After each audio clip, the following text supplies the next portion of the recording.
Morning, everybody. This is Marty with House of Arms. We are at the 10th annual Deep River Shoot in beautiful downtown, well, not downtown Deep River, Iowa, because there is cornfields here in downtown.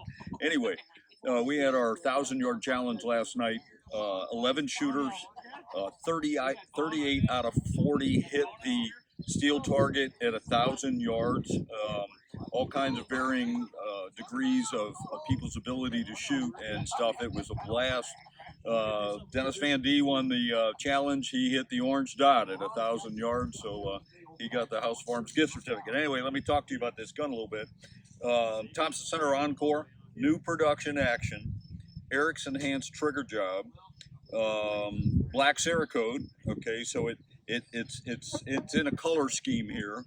An old Thompson Center thumbhold buttstock and forend that I repurposed for this, and Cerakoted in Cobalt gray by Black Rain Ordnance, and then on the front end here, an MGM 6.5 PRC. Okay, carbon fiber. So that's the new thing that everybody's wanting. 22 inches long.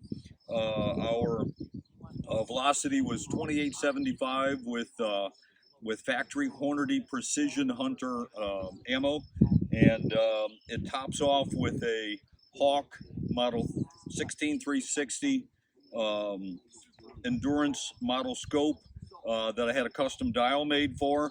So basically, you turn it to 10. Just off a couple of clicks we found it at 1,000 yards.